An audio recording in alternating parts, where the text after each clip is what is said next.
राजा बलि, जिसने भगवान वामन को अपना सरसव दान में दे दिया, उसी के पूर्व जन्म की यह कथा है। उस जन्म में वह बड़ा प्रमादी था।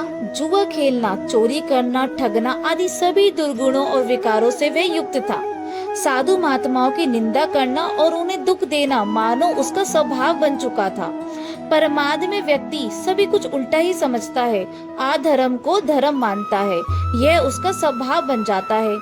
एक बार की बात है, वह फूलों का हार बनाकर, हाथों में चंदन, इत्र, सुगंधित तेल लेकर आदि एक वैश्य के पास जा रहा था। रास्ते में वर्षा पड़ने से फिसलन हो गई थी, अतः वह फिसल गया। संभालने का बहुत प्रयास किया, किंतु हाथों में जो हार थे उन पर कुछ कीचड़ लग ही गई। सोचा कि ऐसा हार वैश्य के पास कैसे लेकर जाऊं, तो उसने मार्ग में शिव मंदिर देखा। वो वहां चला गया और वह हार, इत्र तथा सुगंधित तेल आदि शिवजी जी की मूर्ति पर चढ़ा दिए। वैश्य के पास वह अन्य हार ले गया। वह तो रात दिन विषय विकारों से ग्रस्त था। संपूर्ण जीवन तो उसने कुकर्म ही किए थे।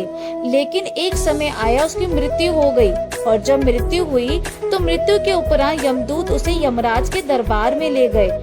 वहां उसका लेखा जोखा देखा गया तो पाया कि संपूर्ण जीवन तो उसने कुकर्म ही किए हैं, किंतु एक पुण्य कर्म किया था कि एक दिन शिव की मूर्ति पर फूलों का हार, इत्र आदि चढ़ाया था। चाहे उसकी इसके पीछे कैसी भी भावना थी, किंतु तुलसी हरि के नाम को रीज भजो या खींच, उल्टा सुल्टा जामी है परे खेत में बीज। परमात्मा का नाम खिंचकर लिया जाए या रिझकर, अंतःकरण को वह शुद्ध अवश्य करेगा। इसीलिए उसने जो फूल आदि शिव पर चढ़ाए थे, उसका फल यह निर्धारित किया गया कि उसे 3 घंटों के लिए इंद्र का पद प्राप्त हुआ। उससे पूछा गया पहले कि वह शुभ कर्मों का फल चाहता है या दुष्ट कर्मों का, तो उसने पहले बोला कि मुझे शुभ कर्मों का फल चाहिए, इसलिए उसे 3 घंटे के लिए इंद्र बना दिया गया। तत्काल उसके मन में यह अनुताप हुआ कि अपने मन को दुष्ट कर्मों के लिए फटकारा और सोचा कि ये 3 घंटे तो शुभ कर्मों में व्यतीत करूं कम से कम।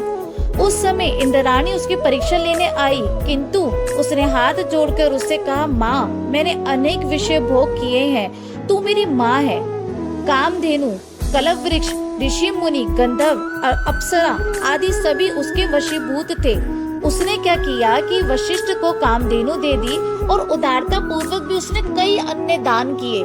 इस प्रकार 3 घंटों का कालखंड समाप्त हो गया, किंतु इन दान पुण्यों के कारण उसने राजा बलि का जन्म पाया। दान करने की जो प्रकृति बनी वह अगले जन्म में भी बनी रही और अनेक सुखों का उपभोग किया। यदि इंद्र पद पर काल में भी वह परमादी बना रहता, दान पुण्य के स्थान पर वह भोग विलास करता, तो सदैव घोर नरक को ही भोगता रहता।